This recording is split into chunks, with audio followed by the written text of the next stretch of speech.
Deep within the sea of the Atlantic stood the oceanic king, city of Atlantic, ruled by mermaid All Might, a proud father of one daughter, Yin.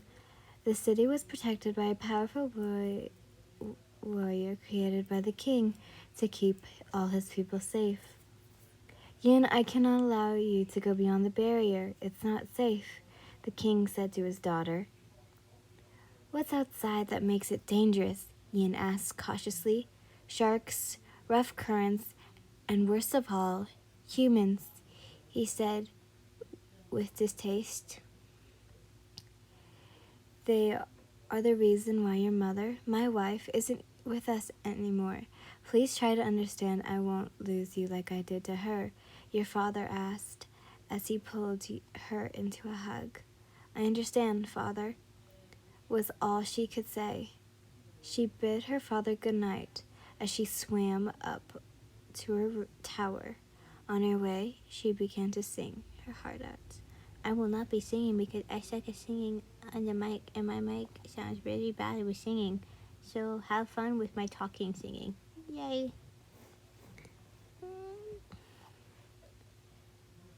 Alright, actually, yay, I don't have to sing. She sang it as she laid on her bed. As she sat there, an idea popped into her head. Deep within the castle was a stash of gems. These gems had the power to cross the barrier. If she could get her hands on them, she could enter and exit whenever she pleases. When the sky fully fell dark, Yin finally snuck out of the tower and down to the vault. Past the guards was a room full of glowing gemstones. She quickly snatched one and swam to the farthest edge of Atlantis. The barrier flew a giant sky blue against the dark sky. Taking a deep breath, she slowly pushed herself through the barrier. With a gem in hand, she crossed the barrier. I'm out, she gasped in awe of the new area. I promise to be back before the sunrise, she said to herself as she swam off. Unaware of the ship not so far from the city. Captain, you called? Yes, I cannot say this name, sorry. I'm just gonna say, Kaya, bring the deck boy. Let's see if he finally learned his lesson, the captain said. Right away, Captain, I'm gonna just say Rui because I don't know how to say his name, said as he went to the holding cell below deck. Inside the storage section was a small cell with a red and white-haired boy sat inside. He was covered in scars and bruises. His wrists were tied between his back and his ankles tied tightly together, a gag wrapped tightly over his mouth as he glared at Rui. Wakey,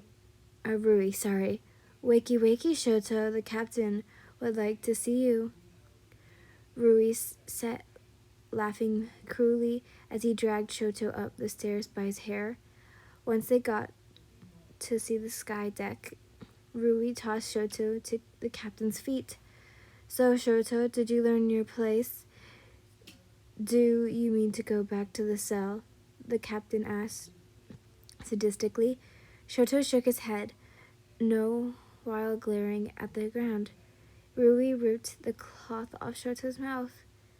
No, I learned my lesson, Captain, Shoto said bitterly as Rui united Shoto. Good. Get cookin', boy. The crew is starving from today, the captain laughed as he shoved Shoto down the stairs.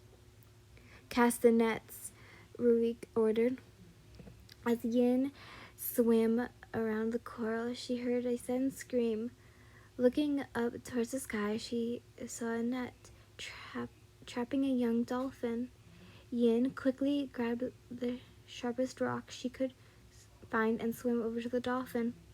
Quickly started to slice the rope, but unaware of her of the mess her tail was getting tangled in. Once the dolphin was free, she tried to flee too, but her tail was caught in the net. The pirate started to pull up the net. Yin began to panic as she tried to free herself. "What a pretty catch we have tonight, boys." The captain smiled at the helpless mermaid that he pulled on deck. The captain pulled Yin by her jaw and forced her to look at him. Yin trembled in fear as she stared at the frightened human in front of her. "Take her below deck, men," he ordered as two pirates dragged her below. "Hurry up, you brat," an impatient pirate demanded. Shoto quickly poured some soup into a bowl and quickly ran over to the pirate. He was pulled left and right, bringing food and rum to hungry pirates. "Shoto, bring some food to our bounty below. We need her alive, after all," the captain ordered as he went back to his game. "Yes, Captain," Shoto said as he took some bread and cheese down below. He made his way to the cargo hold to see a large tank. His eyes widened at what he saw in the tank. He couldn't take his eyes off the beautiful creature inside, the beautiful mermaid floating slightly within her prison. With a sad expression on her face, Shoto slowly approached the mermaid as he took in all her features. "I'm here to bring you food," was all he could think of. The mermaid turned her head to face him, but wasn't the food she was interested in. The boy on the other side of the glass looked odd to her. She never met a being as quite unique as him before as she pressed her hand against the glass. Shoto slowly placed his hand in the same spot as hers. I'm Shoto Todoroki, and you are?" he asked her. "I'm Yin," she answered shyly. "So what's going to happen to me?" "I'm not sure. My captain probably won't tell me, but I guess he would probably sell you to the highest bidder," Shoto said. Yin slowly sank to the bottom of her tank in sorrow. Shoto sighed as he sat down with her. "I'm sorry this happened to you. I know how it feels." Shoto sighed sadly. "You do? What happened to you?" Yin asked. "When I was younger, I didn't have the best family. My mother lost her sanity because of my father and brought boiling water to the left side of my face. So my father sent her away and tried to mold me into his perfect ideal son to accomplish a dream he couldn't. So I ran away, believing that any life away from him would be better," he explained with a sorrowful voice. "But I was wrong. I was kidnapped one day and sold off to the captain of the ship. Now I'm forced to serve my captors." "Is that why you're covered in bruises?" Yin asked as she looked at his arms. "Yes," he stuttered as horrible memories of what the crew did to him came to mind. "I'm so sorry," was all she could say. "I'm going to help you get home," Shoto said suddenly. "Aren't you going to get in trouble?" Yin asked in worry for Shoto. I've seen too many people suffer by their hands, and I want to at least save one person before I go out," Shoto said with a serious tone. After a day of planning, Shoto quickly got to work. After slipping some sleeping medicine into the crew's food, he quickly made his way down to the cargo hold and scooped Yin out of her prison and made his way to the deck. "I can't thank you enough, Shoto," Yin said as she hugged Shoto tightly. "You're welcome," he said with a small smile as he dropped her into the ocean below. I watched as Yin's silhouette quickly disappeared into the sea. Then I felt something slash against my back. I cried out in pain as I fell to my knees, feeling the cold night air below against the wound on my back. "I knew you were up to something, Shoto," Rui sneered as he pushed me across the face.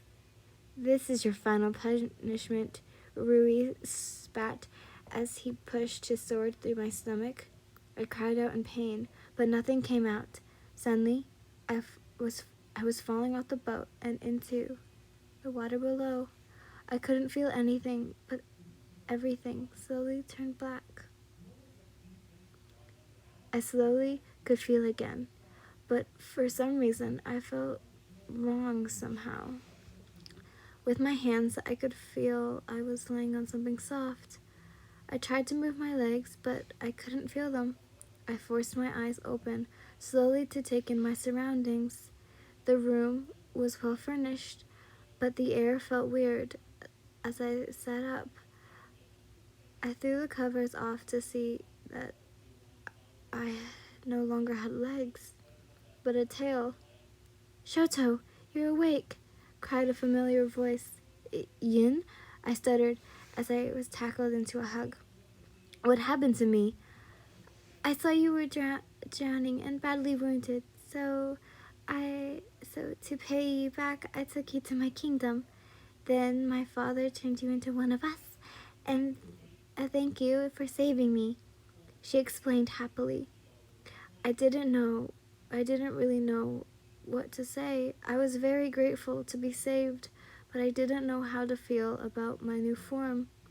Then she handed me a small bottle of something. If you really want to be a human again, then find a shore and drink it. But if you do, then you can never come back, she warned. You really did? I was cut off when our lips collided.